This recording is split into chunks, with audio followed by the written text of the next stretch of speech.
Okay friends, तो हम शुरू कर रहे हैं आज हमारा दूसरा लेसन। हमने बोला था कि लेसन 4 स्टैंडर्ड 9 का, जिसका नाम है स्ट्रक्चर ऑफ एटम। ऑलरेडी आपको मालूम है कि आप कुछ तो पढ़ चुके हैं। एक आगे बात आई थी, हमने कब बोला था कि आपको लेसन 4 की जरूरत होगी, तो पॉजिटिव आयन, यानी अगर हम हमारी लैंग्वेज में बोले तो कैटायन किसे कहते हैं। फिर दूसरा आया था हमारा एक नेगेटिव आयन, ये भी आप पढ़ चुके हो, और उसका नाम है एनायन, राइट।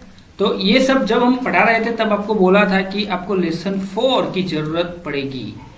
उसके बाद हम जाते हैं यहाँ से थोड़ा सा आगे कि मैंने वैसे भी बोला था कि वो जो चार्ज होता है यानी Na+, फिर Al+3 कैसे होता है। तो ये सब पढ़ाते वक्त भी हमने बोला था कि आपको किसकी जरूरत पड़ेगी, लेसन 4 की। उसके अलावा मैंने आपको बोला था लेसन 3 के अंदर कि जैसे कि Na है तो उसका नंबर 11 है, तो उसकी एटॉमिक कॉन्फ़िगरेशन क्या रहेगी, 2, 8 और 1। या तो फिर अगर हम बोले तो एल्यूमिनियम है तो एल्यूमिनियम का नंबर 13 है, तो उसकी एटॉमिक कॉन्फ़िगरेशन क्या रहेगी, 2, 8 और 3। तो Q2, Q8 और Q3, तो ये सब समझने के लिए हमने बोला था कि आपको लेसन 4 का वीडियो देखना पड़ेगा। और हमने बोला था कि कमिंग सून, जितना क्विकली होगा उतना क्विकली हम ये वीडियो बनाने वाले हैं। तो आपका टाइम जाया ना करते हुए हम शुरू कर रहे हैं आज का लेसन, जो आपके लिए अच्छा रहेगा। और आपको मालूम है कि हमारा सबसे बढ़िया जो स्लोगन है वो क्या है, तो हमारा स्लोगन यही है, बेस्ट विदाउट स्ट्रेस, यानी हम शॉर्ट और सिंपल में जाएंगे। सिर्फ आपको क्या करना है, हमारे वीडियो को देखना है, एकदम शॉर्ट में और सिंपल में हम पढ़ाएंगे। तो यहां से हम आगे जाते हैं, तो दूसरी स्लाइड के ऊपर चले जाते हैं, जहां से आपको कुछ ना कुछ काम आएगा कि उस स्लाइड का यूज कैसे करना है और आपको क्या करना है, एक्सेट्रा, ये सब। ओके, तो हम शुरू करते हैं। अभी सबसे पहले अगर हमने ये पढ़ाई शुरू की है तो सबसे पहले हम कहाँ पे जाएंगे, तो हमारा सबसे पहला पॉइंट ये होना चाहिए जिसमें हमें मालूम होना चाहिए कि चार्ज पार्टिकल होते हैं। सब क्या होता है, चार्ज पार्टिकल, ये सबसे इंपॉर्टेंट है। क्या, चार्ज पार्टिकल। अभी चार्ज पार्टिकल्स यानी क्या होता है, ओके तो कोई भी टू ऑब्जेक्ट टूगेदर होते हैं, दे बिकम इलेक्ट्रिकली चार्ज। ये याद रखना, दो ऑब्जेक्ट जब भी कंबाइन होते हैं तो इलेक्ट्रिकली चार्ज होते हैं। मींस ये दो ऑब्जेक्ट जो एक दूसरे के साथ है उसके अंदर एक पर्टिकुलर दो चीजें होती है, ओके तो एक को क्या बोलते हैं हम, इलेक्ट्रॉन्स, और दूसरा जो होता है वो कौन सा होता है, प्रोटॉन। तो इसके बारे में थोड़ी सी इंफॉर्मेशन हम लेंगे, आपका जो काम का आता है वही। अगर इसके बारे में चाहे तो पूरा टॉपिक हम ले सकते हैं, लेकिन आपका 9th स्टैंडर्ड में जो काम में आने वाला है वही हम लेंगे। तो यहाँ पे सबसे पहले हम एक ही चीज को हम एक डिस्कवरी ऑफ इलेक्ट्रॉन आएगा। आखिर इलेक्ट्रॉन ढूंढा किसने, डिस्कवरी ऑफ इलेक्ट्रॉन, सिंपल सी बात है। तो चलो इलेक्ट्रॉन की डिस्कवरी के ऊपर हम जाते हैं। तो यहाँ पे ऐसा बोला जाता है कि electron which was identify bye, तो किसने आइडेंटिफाई किया था, तो यहाँ पे नाम लिखा है जे थॉमसन। ये आपको याद रखना है, बस एक ही लाइन है, ये शॉर्ट आंसर या उसमें आता है, उसका एक्सपेरिमेंट है वो 11th 12th में आता है, लेकिन आपको याद होना चाहिए कि इसका क्या है। तो उसने एक परफॉर्म किया था डिस्चार्ज ट्यूब का एक्सपेरिमेंट। यहाँ पे लिखा है कि परफॉर्मेड, तो यहाँ पे लिखा कैथोड रे, ये याद रखना, क्या, cathode ray experiment, cathode ray experiment perform किया था यूजिंग डिस्चार्ज ट्यूब। ये 11th 12th साइंस में आपका आता है, तो इसके बारे में हम ज्यादा इंफॉर्मेशन यहाँ पे नहीं रखेंगे, आपको स्ट्रेस नहीं देने वाले हैं। इसमें थोड़ा सा हम आगे जाएंगे जे थॉमसन के बारे में। अभी यहाँ पे ऐसा लिखा है कि ये एक्सपेरिमेंट था, उसमें low pressure was taken in discharge to be made up of glass, low pressure है, फिर हाई वोल्टेज सप्लाई किया था, ओके तो इससे क्या होता है, electron connected to negative end was known as a cathode. ये सिंपल सी बात है। तो इलेक्ट्रॉन और नेगेटिवली चार्ज यहां से मालूम हुआ। ये दूसरी चीज आपको याद रखनी है, क्या, इलेक्ट्रॉन कैसा है, नेगेटिव चार्ज है, नेगेटिव चार्ज। ये छोटी सी बात आपको याद रखनी है। और उसे किस तरह डिनोटेड किया जाता है, तो ऐसे E-, ये उसका सिंबल रहेगा। और उसके अंदर कितना चार्ज प्रेजेंट है, तो सबसे ज्यादा आपको याद रखना है 1.6 माइनस 1.6 10⁻⁻⁹ ये इलेक्ट्रॉन का चार्ज। जब आप काउंटिंग करोगे, क्वांटाइजेशन आगे पढ़ोगे तो आपको मालूम होगा। ओके, और ऑलरेडी हमने चार्ज के बारे में बोला है, और उसका मास कितना होगा। ओके, उसका मास कितना होगा, इलेक्ट्रॉन का मास कितना होगा, तो वो भी आपको याद रखना है 9.1 मल्टीप्लाई 10⁻31 kg। ओके, ये है। अभी ये जो है तो 1 इलेक्ट्रॉन, इसका मीनिंग क्या होगा, -1। अभी ये प्लस और नेगेटिव में आपको यहां से मालूम होगा। अभी ये तो बात हो गई सर इलेक्ट्रॉन की, चलो इलेक्ट्रॉन की बात हमने ले ली, सर प्रोटॉन के बारे में तो कुछ दिखाओ। चलो प्रोटॉन के बारे में हम जाते हैं, तो डिस्कवरी ऑफ प्रोटॉन के ऊपर जाते हैं। चलो डिस्कवरी ऑफ प्रोटॉन, तो प्रोटॉन किस तरह डिस्कवर हुआ था इसके बारे में हम बात करते हैं। तो ज्यादातर आपको सीखने की जरूरत नहीं है, सब 11th 12th की बातें है, नो स्ट्रेस। तो इसकी यहाँ पे लिखा है ई गोल्डस्टेन, याद रखना, ई गोल्डस्टेन। ओके, तो उसने ये डिस्कवर किया था, क्या डिस्कवर किया था, तो 1886 में discover the presence of new radiation known as, उसने एक रेडिएशन ढूंढे थे। कौन से रेडिएशन, कैनल रे, याद रखना, ये आपके एग्जाम में शॉर्ट और वो ब्लैंक में आता है, कैनल रे, और उसको उसने नाम दिया है एनोड रे। क्या दिया है, एनोड रे। देखो एक कैथोड था, कैथोड मिल गया, उससे एनोड भी मिल गया। तो स्पेशली यहाँ पे जो था, तो यही जो उसने रे ढूंढे, हाई वोल्टेज अप्लाई किया था। Porous cathode is used to provide the path of passing anode ray and it lead to the discovery of proton, और यहाँ से प्रोटॉन हमें मिल गया। तो चलो भाई, प्रोटॉन के बारे में दो चीजें आपको याद रखनी है, गोल्डस्टीन ने ढूंढा था, और प्रोटॉन को किस तरह लिखते हैं, तो प्रोटॉन को P+ लिखते हैं, और यही प्रोटॉन जो है वो कौन सा है, पॉजिटिव चार्ज है। कौन सा है, पॉजिटिव चार्ज है। अभी चलो इसका चार्ज कितना होगा, तो उसमें माइनस था इलेक्ट्रॉन में, तो इसमें कितना है 10⁻19, यानी प्लस 1.6 मल्टीप्लाई 10⁻19 इसका चार्ज है।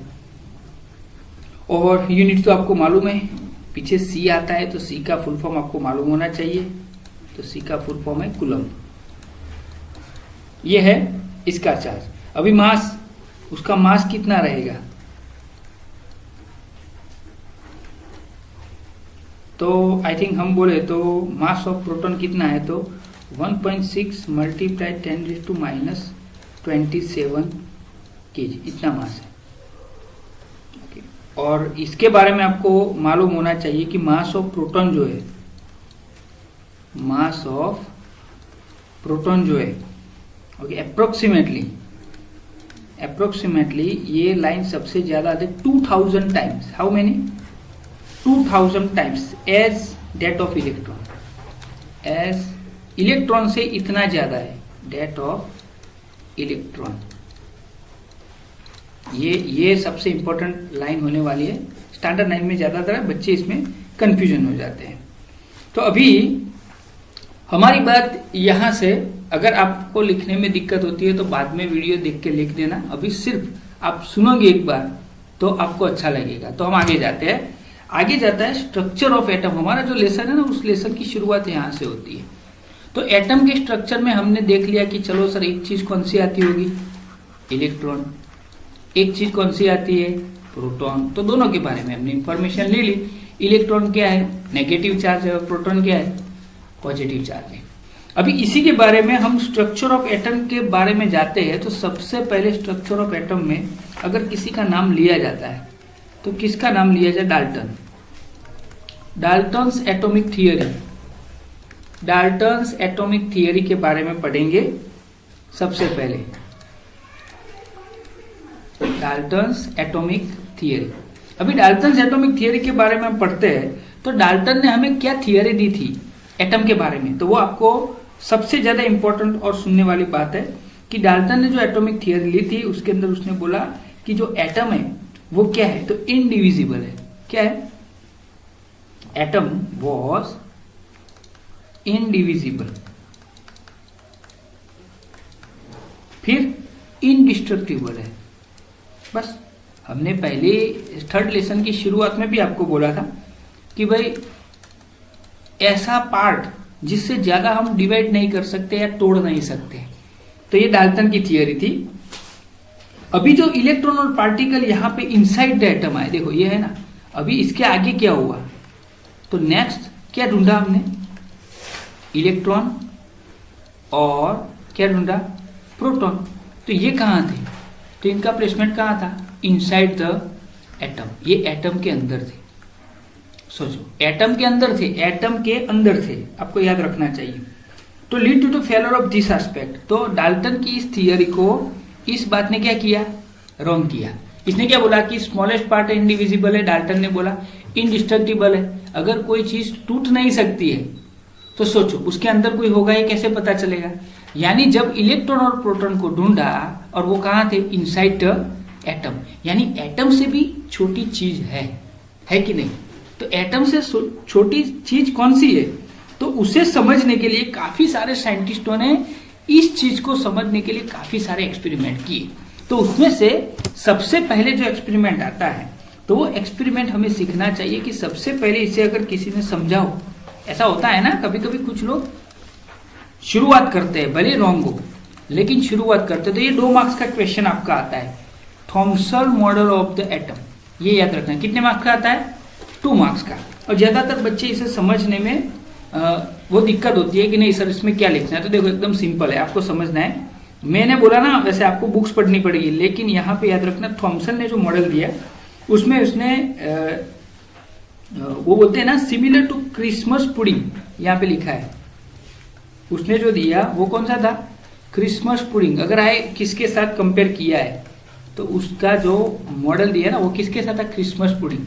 अभी हम यहाँ पे ड्रॉ करते हैं, जैसे कि कैसे, तो उसने यहाँ पे जो दिया ना ये ऐसा दिया था। देखो अभी आप आगे आगे पढ़ोगे ना तो आपको मालूम होगा। एक सर्कल था, सर्कल के अंदर कुछ एटम ऐसे घूम रहे थे, ये माइनस माइनस माइनस और माइनस। तो उसने बोला कि भाई एटम कुछ ऐसा है, तो ये अंदर जो है उसको उसने क्या दिया, इलेक्ट्रॉन दिया। क्या दिया, इलेक्ट्रॉन। यानी बाहरी जो है स्पीयर उसे उसने बोला कि ये पॉजिटिवली चार्ज है, पॉजिटिव चार्ज यानी स्पीयर है। अभी इसने थॉम्सन ने ये मॉडल दे दिया, चलो भाई सबने सुन लिया क्योंकि काफी सारों को मालूम था नहीं। अभी इसको किसके साथ कंपेयर किया है, तो आपको ये ज्यादा मालूम होगा कि इसको उसने वाटरमेलन के साथ भी कंपेयर किया। जब भी आप शॉर्ट नोट लिखो तो इतने पॉइंट आपके आने चाहिए, याद रखना इतने पॉइंट आपको आने चाहिए। Positive charge in the atom is spread all over, okay. तो उसके अंदर इसने क्या बोला कि जो पॉजिटिव चार्ज है, ये लाइने में लिखा रहा वो सबसे ज्यादा काम आएगी। पॉजिटिव चार्ज जो है तो वो कहाँ है, स्प्रेड, कहां पे स्प्रेड हुआ है, यहां पे देखो, स्प्रेड ऑल ओवर, हर जगह पे पॉजिटिव चार्ज क्या हुआ है, फैला हुआ है। यानी आसपास का जो है ना वो जैसे कि इसके बारे में, तो जैसे कि रेड एडिबल पार्ट, उसी तरह रेड एडिबल पार्ट, यानी कि वो वाटरमेलन होता है ना, उसके अंदर रेड पार्ट होता है ना, हर जगह पे फैला हुआ, तो वो पॉजिटिव चार्ज उसने बोला है। और इलेक्ट्रॉन यानी नेगेटिव चार्ज, तो वो कहाँ है, ओके। तो स्टडेड यानी वो स्टडेड है, स्टडेड यानी वाटरमेलन के अंदर जो सीड होते हैं ना ब्लैक कलर के, वो अंदर होते हैं ना, वैसे ही इलेक्ट्रॉन है, like the seed, studded like seeds. अगर 2 मार्क्स की आती है तो आप इतना लिखोगे, आपके 2 मार्क्स आ जाएंगे इन द वाटरमेलन। बस यही पॉइंट है सबसे इंपॉर्टेंट। अभी आगे हम जाते हैं कि इसकी पॉसिबिलिटी यानी पोस्टुलेट्स उसने कौन से दिए थे। उसने कुछ पोस्टुलेट्स दिए थे। क्या दिए थे, पोस्टुलेट यानी पूर्व धारणा जिसे हम बोलते हैं, जिसका कोई प्रूफ नहीं है। तो उसने बोला कि electron are embedded in the sphere of positive charge. चलो भाई ये आ गया हमारा, अभी हमने लिखा है वो। फिर लिखा negative and positive charge are equal in magnitude. तो उसने बोला कि पॉजिटिव और नेगेटिव ये चार्ज इक्वल रहेंगे। The mass of an atom is assumed to be uniformly distributed throughout the atom. यानी उसने बोला मास, उसका जो मास है वो क्या है, यूनिफॉर्मली डिस्ट्रीब्यूटेड है, यानी हर जगह पे, हर साइड पे हम किसी चीज को देते हैं जो राउंड होता है, उसी तरह यूनिफॉर्मली डिस्ट्रीब्यूटेड। सिंपल सा फंडामेंटल है, हर जगह पे फैला हुआ है, यानी न एक तरफ ज्यादा है न एक तरफ कम है। तो अभी क्या हुआ, यहां से आगे एक चीज शुरू होती है। क्या चीज शुरू होती है, तो उसकी एक लिमिटेशन आ गई। जब भी किसी चीज की लिमिट आती है तो कोई नया बंदा आ जाता है। तो थॉम्सन मॉडल की लिमिटेशन 2 मार्क्स का क्वेश्चन आता है, 2 मार्क्स का ये क्वेश्चन आता है। सीबीएसई कोई भी स्टेट ले लो आप, ये सब एकदम खास सिलेबस है, जनरल सिलेबस है। तो अभी क्या करेंगे, तो उसकी दो लिमिटेड थी। नंबर 1 लिमिटेशन क्या थी, could not experiment result over scientist such as Rutherford, उसने रुथरफोर्ड जैसा रिजल्ट नहीं दिया है। नॉट एक्सपेरिमेंटल प्रूफ, देखो उसका सबसे पहला है नॉट एक्सपेरिमेंटल प्रूफ या फिर result, not experimental result like Rutherford, ये अभी आगे यही पढ़ने वाले हैं, रुथरफोर्ड। और दूसरी लिमिटेशन क्या थी कि उसने स्टेबिलिटी नहीं समझाई है। क्या स्टेबिलिटी, अब ये स्टेबिलिटी क्या है ये समझना है, इसीलिए बोल रहा था लेसन फॉर, ध्यान से सुनना है। स्टेबिलिटी ऑफ एटम उसने समझाई नहीं है कि एटम कितना स्टेबल है। तो अभी बात आ गई है तो हम आगे जाएंगे, तो हमारा आगे का जो है स्ट्रक्चर वो क्या है, रुथरफोर्ड। अभी देखो इसे समझने में सिर्फ 4 लाइनें आपको सीखनी है स्टैंडर्ड 9 के लिए।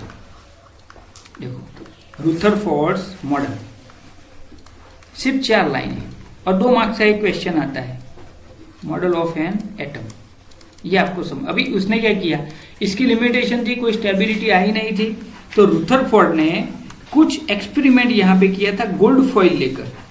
ओके, उसने गोल्ड फॉइल ली थी और इतनी पतली की कि मत पूछो।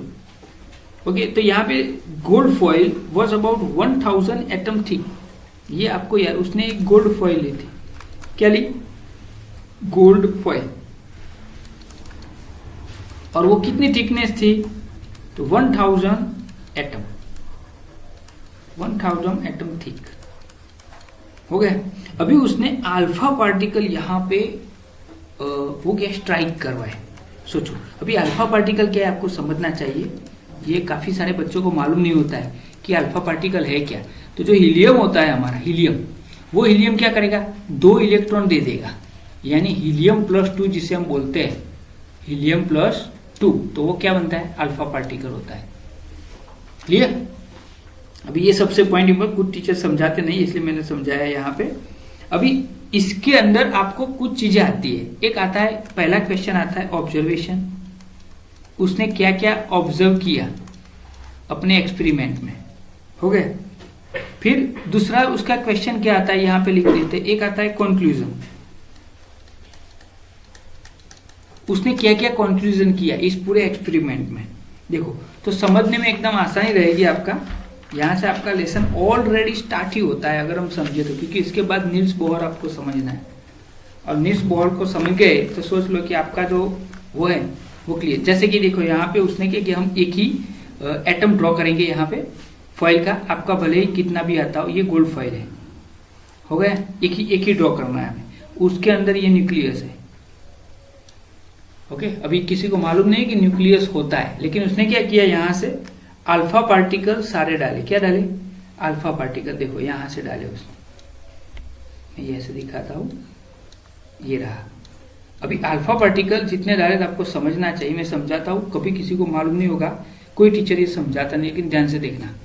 अल्फा पार्टिकल जैसे ये पार्टिकल यहां गया, देखो तो यहां से ये वापस आया, ये पहला, ओके, फिर ये यहां गया तो यहां से वो ऐसे गया, ये यहां गया तो वो डायरेक्ट सीधा गया, ये यहां आया तो यहां से ऐसे गया, फिर ये सीधा गया, और ये भी क्या गया, सीधा गया। तो यहां पे ऑब्जर्वेशन उसने किया, तो ऑब्जर्वेशन क्या था, देखो आपको समझने में आना चाहिए कि भाई ये क्यों वापस क्यों आया, ये मैं आपको समझाना। ये अल्फा पार्टिकल क्या है, पॉजिटिव है, ओके, तो वो वापस क्यों आया यही यहां से समझना है, थोड़ी देर के बाद हम समझाते हैं आपको। तो देखो उसने पहले तो यहां पे कंक्लूजन किया, ऑब्जर्वेशन उसने क्या किया कि most of the fast moving alpha particle pass the straight through gold foil, यानी मोस्ट अल्फा पास्ड, वो तो पास ये ना ज्यादातर ऐसे काफी सारे ना वो पास हो जाते थे, सीधे चले जाते थे, राइट, ओके, ये पहला उसने किया। फिर दूसरा आपने देखा ना, मैंने बोला वैसे ही, some of alpha particle deflected by the foil by small angle, तो इसमें से कुछ थे, सम, ये रहा ना स्मॉल एंगल, देखो यहां से है, ये स्मॉल एंगल है, सम डिफ्लेक्टेड बाय स्मॉल एंगल, कुछ छोटे छोटे एंगल से डिफ्लेक्ट होती है, देखो ये एंगल है ना, छोटे छोटे एंगल, आप पूरा समझोगे ना आपको समझ में आ जाएगा। और very few particle appeared to be rebound. Okay, few, यहां पे लिखा फ्यू, रिबाउंड यानी वापस आते थे, यानी 180 सबसे बड़ा एंगल उनका था, और उनका रेशियो क्या था, तो 1/12,000, ये उनका रेशियो था। बस ये हो गया ऑब्जर्वेशन। आप लंबी लाइन में लिख, देखो ये है ना, ये वापस आया, ये रिबाउंड हुआ, यहां से डायरेक्ट क्या हुआ, रिबाउंड। क्यों रिबाउंड हुआ, तो देखो कंक्लूजन में वो क्या बैठा, तो आपको समझने की बात है। तो उसने ये मोस्ट ऑफ थे वो पास हो गए। आपने मैंगो देखी होगी, मैंगो को अगर आप ऊपर से चाकू मारेंगे तो पूरा चाकू आर पार निकल जाएगा, लेकिन बीच में से डालेंगे तो आर पार निकलेगा। क्यों, क्योंकि उसके बीच में क्या होता है, गोटली जिसे हम बोलते हैं। तो उसी तरह यहाँ पे वही फोकस है। तो उसने पहला कंक्लूजन में क्या हुआ, तो most of the mass, most space, atom की मोस्ट स्पेस जो है वो क्या है, एम्प्टी है। क्या है, एम्प्टी है, क्योंकि सबसे पहला जो ऑब्जर्वेशन था वो मोस्ट अल्फा पार्टिकल जो थे वो क्या हो गए, पास हो गए। तो मोस्ट ऑफ द स्पेस उसकी क्या थी, एम्प्टी थी। ओके, तो उसका रीजन क्या है, ये नंबर 1 है, ऑब्जर्वेशन नंबर 1। यहाँ पे हम लिख सकते हैं ड्यू टू, यहाँ पे लिखेंगे ड्यू टू ऑब्जर्वेशन नंबर 1 हो गए। फिर दूसरा conclusion, some deflected by small angle, very few particles were diffract from their patch, indicating the positive charge of the atom occupy very little space. यानी इससे मालूम होता है कि positive charge occupy little space. अभी कैसे मालूम होगा, तो आप जैसे मैग्नेट पढ़े हो ना, वैसे मालूम, ये अल्फा पार्टिकल क्या है, पॉजिटिव है कि नहीं। यहां से वो रिबाउंड क्यों हुआ और यहां से डिफ्लेक्ट क्यों हुआ, तो हमें मालूम है कि जब भी दो पॉजिटिव आमने सामने आते हैं तो पॉजिटिव में क्या होगा, रिपल्सन होगा। क्या होगा, रिपल्सन हो गया। और पॉजिटिव और नेगेटिव होगा तो उनके बीच क्या होगा, एट्रैक्शन। बस सिंपल सा फंडामेंटल है। तो ये इसलिए यहां से रिबाउंड हुआ क्योंकि वो यहां पे कोई है, पॉजिटिव चार्ज है। क्या है वो मालूम है नहीं, तो वो पॉजिटिव, इसलिए यहां से पूरा रिबाउंड हुआ। ये डिफ्लेक्ट क्यों हुआ, क्योंकि पॉजिटिव के कारण रिपल्सन हुआ। तो ये है पॉजिटिव ऑक्यूपाई लिटल स्पेस, इतने छोटे छोटे कम वापस हो रहे हैं ना, इसलिए उसने बोला कि लिटल स्पेस है। फिर नंबर 3 जो सबसे 180 डिग्री बैक हुआ बीच में, कितना 180 डिग्री बैक हुआ, ये हुआ ना, ये कितना डिग्री बैक हुआ, यहां से यहां, आप ट्रायंगल पढ़े हुए हो। ओके, यहां से जाता है और यहां से वापस आता है, तो कितना एंगल वो बैक हुआ, 180 हुआ ना। तो 180 वाले काफी लो थे, 180 रिबाउंड हुआ, very small, 180 degree reflection, very small, 1/12,000 बोला ना, उतना रेशियो था। 12,000 में से सिर्फ एक ही रिबाउंड होता था। तो इससे मालूम हुआ कि all the positive charge and mass, यहां पे उसने all positive charge, all positive mass is in, कहां पे, तो सेंटर में है। क्या है, सेंटर में है। बस ये सिंपल सी बात उसने समझाई। आप बुक पढ़ोगे तो बुक के अंदर आपको इसको लाजवाब काफी बड़े लाइन में लिखा होगा, उससे आपको लिखना है, लेकिन हमारा मालूम है कि शॉर्ट और सिंपल में आपको समझाना है। अभी इतना हो गया ना, उसके बाद मैंने बोला कि नील्स बोहर क्यों आया, तो इसकी भी एक लिमिटेशन थी, इसकी भी एक लिमिटेशन थी। लिमिटेशन किसकी, रुथरफोर्ड की।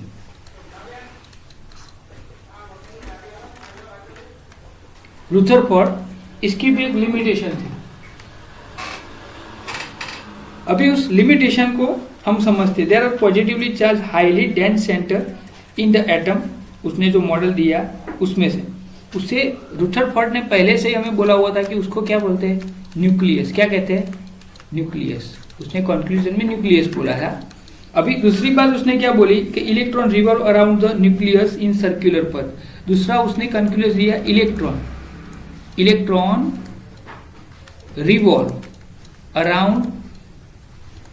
Around circular. हो गए दो, ये रुथरफोर्ड ने दिया हमें, और वो कंक्लूजन दिया। उसके अलावा उसने, रुथरफोर्ड ने कुछ फीचर दिए कि ये तो सही है।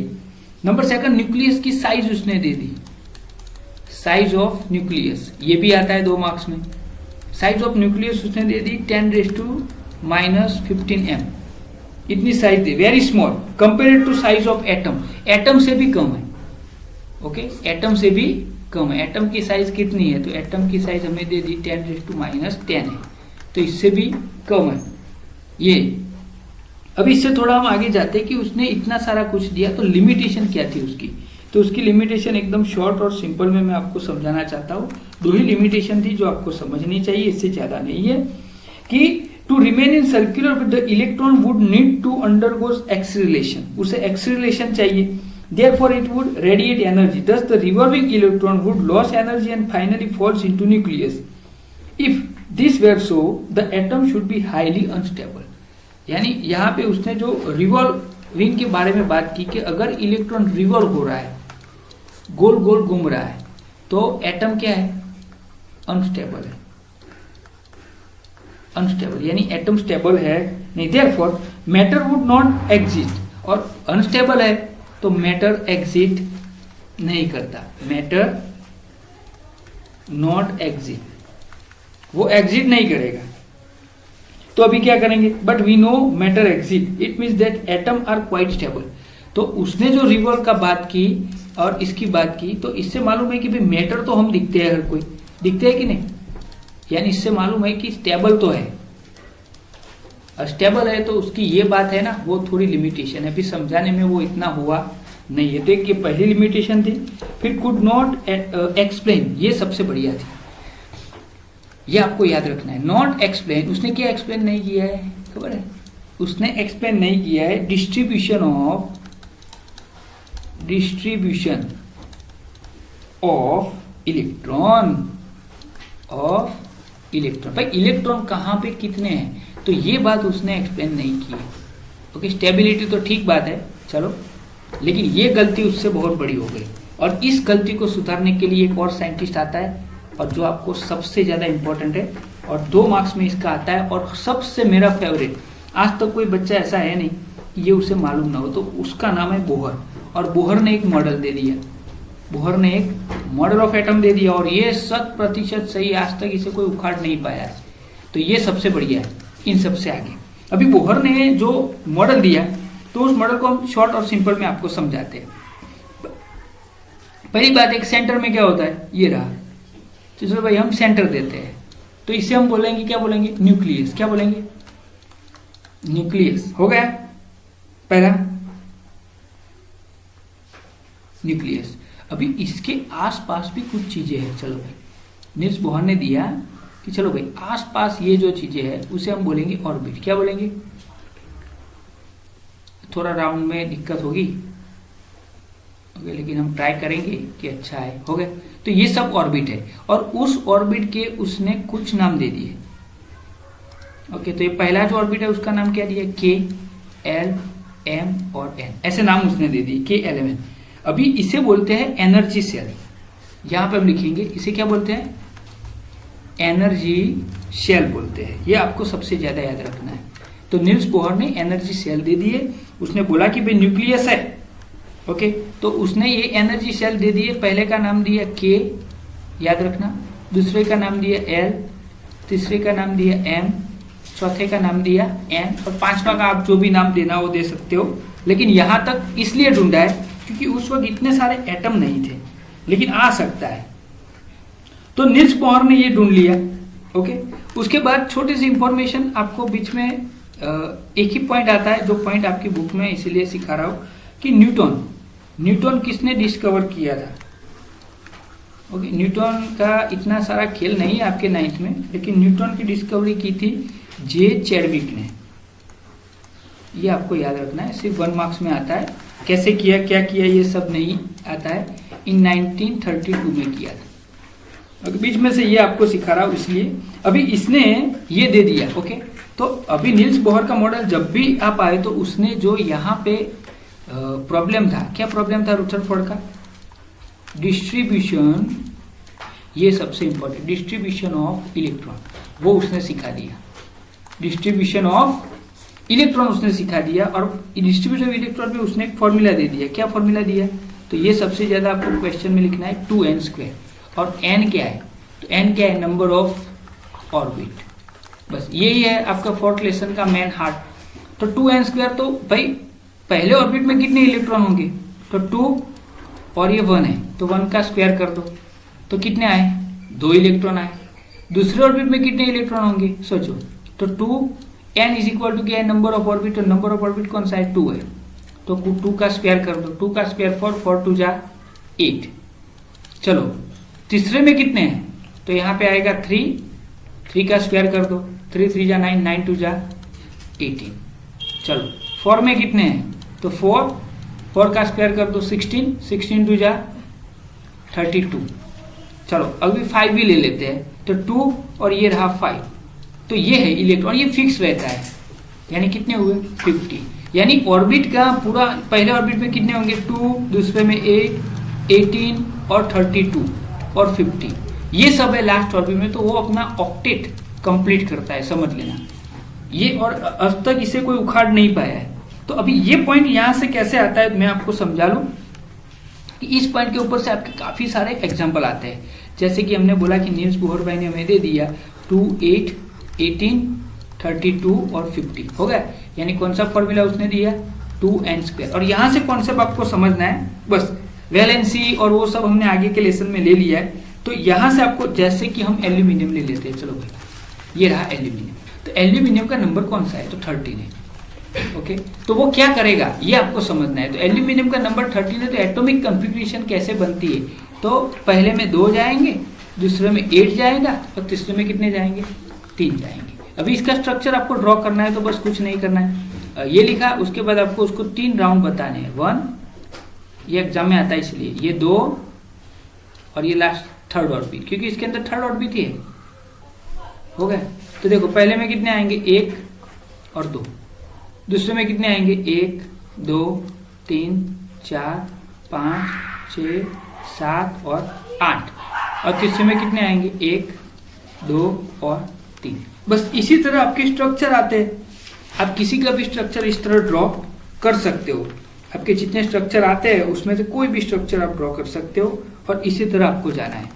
अभी मैंने बोला था कि हम इस लेसन के अंदर आपको एक्स्ट्रा इंफॉर्मेशन देने वाले हैं, जैसे कि Na का नंबर कितना है 11 है, तो उसका क्या बनेगा 2 8 और 1, तो 2 8 1 है, तो इसका भी स्ट्रक्चर हम ड्रॉ करते हैं। न्यूक्लियस, ये 1 ये 2 और ये 3 हो गए। तो पहले में कितने हैं 1 और 2, दूसरे में कितने हैं 1 2 3 4 5 6 7 और 8, और तीसरे में कितने 1। तो इसी तरह 2 मार्क्स का आपके एग्जाम में आता है। अभी मैं समझाने वाला ये हूँ यहाँ से कि जो वैलेंसी होती है, कंबाइनिंग कैपेसिटी, आगे हमने बात की है, तो हम ये सोच के समझ जाएंगे कि जब भी किसी का ऐसा होता है तो वो क्या करेगा। अगर लास्ट ऑर्बिट में, ये आपको याद रखना है एक्स्ट्रा इंफॉर्मेशन, लास्ट ऑर्बिट में कितने इलेक्ट्रॉन 1 2 और 3 होते हैं, कितने 1 2 और 3, तो वो क्या करेगा लॉस करेगा, याद रखना लॉस इलेक्ट्रॉन करेगा, ये सबसे इंपॉर्टेंट है। और जो लॉस इलेक्ट्रॉन करेगा उसे हम क्या बोलेंगे मेटल बोलेंगे, क्या बोलेंगे मेटल। जैसे कि एल्यूमिनियम, तो एल्यूमिनियम की कॉन्फ़िगरेशन क्या है 2 8 3, तो वो 3 इलेक्ट्रॉन लॉस करेगा और क्या बनेगा Al+3, ये पॉजिटिव चार्ज। आपको जो लास्ट में समझाने वाला था वही सीखना है आपको। जैसे कि दूसरा कोई एटम है, अभी लास्ट ऑर्बिट के अंदर सोचो, लास्ट ऑर्बिट के अंदर कितने 5 6 और 7 है, तो वो क्या करेगा गेन इलेक्ट्रॉन करेगा, इलेक्ट्रॉन लेगा ऑक्टेट होने के लिए, तो क्या बन जाएगा वो नॉन मैटर, वो नॉन मैटर कहा जाएगा। जैसे कि हम यहाँ पे बोलते हैं कि ऑक्सीजन, तो ऑक्सीजन का नंबर क्या है 2 और 6, तो अभी यहाँ पे उसे ऑक्टेट कंप्लीट करने के लिए 2 इलेक्ट्रॉन चाहिए, तो वो क्या बनेगा O-2 बनेगा। हो गया, तो ये नेगेटिवली चार्ज होता है, क्या होता है नेगेटिव चार्ज, लेता है तो नेगेटिव, देता है तो पॉजिटिव। लेकिन आपको याद रखना है 5 है, लास्ट में 5 इलेक्ट्रॉन, तो वो कितने इलेक्ट्रॉन लेगा 3 लेगा, 6 है तो कितने लेगा 2, और 7 है तो कितने लेगा 1 इलेक्ट्रॉन। इस तरह उसका चार्ज आएगा -3 -2, जैसे Cl क्लोरीन, क्लोरीन का नंबर कितना है 17, तो यहाँ पे आएगा 2 8 और 7, तो वो क्या करेगा कंप्लीट करने के लिए 2 8 और 1 इलेक्ट्रॉन लेगा और 8 हो जाएगा, यानी ये क्या होगा Cl-1। ये आपका सिंपल सा फंडामेंटल है। तो इसी तरह आप मेटल और नॉन मेटल को भी समझ सकते हो। लास्ट पॉइंट जो आपका है वो सबसे इंपॉर्टेंट रहेगा, और वो लास्ट पॉइंट यही है कि मैं आपको सिखाने वाला, वो आपको समझना है, वो है एटॉमिक नंबर। एटॉमिक नंबर ये आपको सबसे ज्यादा याद रखना है, एटॉमिक नंबर। थोड़ी देर आपका थोड़ा वो हुआ, वो क्या है सोसाइटी में थोड़े कुत्ते होते हैं तो कभी कभी भौंकने लगते हैं, लेकिन एडिटिंग में टाइम लगेगा तो वो आवाज आपको सुननी पड़ेगी। अभी एटॉमिक नंबर के बारे में हम जानते हैं यहाँ पे, जैसे कि यहाँ पे लिखा है देखो 4 2 हीलियम, ये है 4 2 हीलियम। तो यहाँ पे देखो इसका मीनिंग क्या होता है, ये देखो 7 3 लिथियम, ये मोलर मास और वो सब है ना, उसमें आपको काम आएगा। तो यहाँ पे सिर्फ एटॉमिक नंबर में आपको एक ही फॉर्मूला आपको याद रखना है, ओके, मास नंबर का और उसका। तो यहाँ पे हम जो भी लेंगे तो यहाँ पे लिखेंगे A और Z और इसे हम N कहेंगे, या तो फिर X कहेंगे। कुछ कुछ जगह पे मैं उसी तरह लूंगा, A और नीचे Z आएगा और ये X। तो ये X क्या है, तो ये मेटल सिंबल है, किसी का भी सिंबल है, एलिमेंट सिंबल, सोचो नॉट मेटल, ओके, सिंबल है। अभी A क्या है और Z क्या है, तो ये जो है ना वो एटॉमिक नंबर है, ये आपको याद रखना। क्या है एटॉमिक नंबर, जब भी आता है तो अगर आप एक बार 10th में आ जाओगे तो ये सब आपके लिए इजी रह जाएगा। और ये जो है वो क्या है, मास नंबर है। अभी देखो आपको फटाक से मालूम हो जाए कि मैं जो बोलना चाहता हूँ ना, वो बस आपका लेसन खत्म होने आया है। अभी यहाँ पे जैसे कि हम ऑक्सीजन की बात करते हैं, तो ऑक्सीजन को किस तरह रिप्रेजेंटिंग करेंगे, तो ऑक्सीजन का नंबर कितना है, तो ये रहा, यहाँ पे 8 आएगा, हो गया, और उसका मास कितना है, तो ऊपर क्या आएगा 16। तो इससे आपको मालूम हो कि ये है ना उसका मास है। जो हम मास देखना चाहते हैं ना, वो मोल कॉन्सेप्ट वाला लेसन आया था, तो उसी में ये काम आएगा। और ये एटॉमिक नंबर है। जैसे कि नाइट्रोजन की बात करते हैं, चलो, तो नाइट्रोजन का N होता है, तो नाइट्रोजन का नंबर कितना है भाई, तो 7, और उसका मास कितना है, तो 14। थोड़ी सी दिक्कत रहेगी आपको।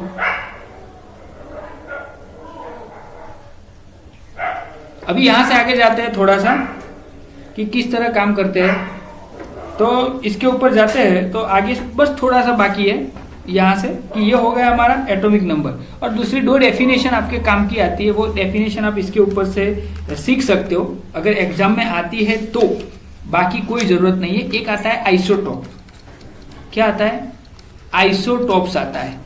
और आइसोटॉप्स किसे कहते हैं, तो देखो मैं सिंपल सी बात बता दूं, as atom of same element, ये होता है ना, defined as the atom of the same element having same atomic number. याद रखना क्या है, सेम एटॉमिक नंबर। देखो यहाँ पे फिर से बात बोलूं, सेम एटॉमिक नंबर, तो उसे आइसोटॉप बोला जाए। इसके 2 एग्जांपल आपको प्रिपेयर करने हैं। जैसे हाइड्रोजन के 3 होते हैं, ये देखो, एक 1,1H आता है, ओके, जिसे प्रोटियम कहते हैं।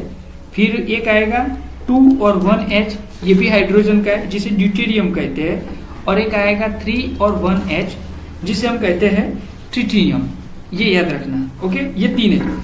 इसके अलावा आपका दूसरा जो आता है, इसी का एक फॉर्मूला है, वो होता है आइसोबार। ओके, ये सब में इतना ज्यादा नहीं जाना है क्योंकि ये सब सिंपल टॉपिक है। हमारा जो टॉपिक नील्स बोहर वाला और एटम था वो हमने समझा दिया। आप बार बार देखोगे वीडियो तो आपको मालूम हो जाएगा। आइसोबार किसे कहते हैं, तो डिफरेंट एटॉमिक नंबर, यहाँ पे लिखा है atom of different element with different atomic number but same mass number. Same, बस ये याद रखना है, सेम मास नंबर। जिसका मास नंबर सेम हो ना, सोच लो कि वो आइसोबार है। ओके, अभी देखो यहाँ पे टॉप लिखा है, टॉप यानी नीचे वाला सेम हो उसे टॉप कहते हैं, और बार वो आइसोबार, तो ऊपर वाला सेम हो ना। जैसे कि यहाँ पे हम लिखते हैं, देखो 40 और 18 आर्गन, ये आर्गन का है। ओके, तो ये इसका मास कितना है, 40 है, और एटॉमिक नंबर कितना है, 18 है। और उसी के जैसा यानी कौन है, तो कैल्शियम हमें मालूम है ना, ये 20 नंबर है और ये C। तो ये दोनों क्या हुए, आइसोबार हुए, क्योंकि उनका एटॉमिक नंबर क्या है, सॉरी मास नंबर क्या है, सेम है। तो ये था आपका लेसन 4 भी हमने खत्म किया। मिलते हैं ऐसे ही, जो भी बच्चा हो आपकी पहचान वाला वहां पे शेयर करिएगा, आगे के लेसन लाते रहेंगे मैथ्स के और सबके। मिलते हैं नए वीडियो के साथ। हर महादेव, ओम नमः शिवाय।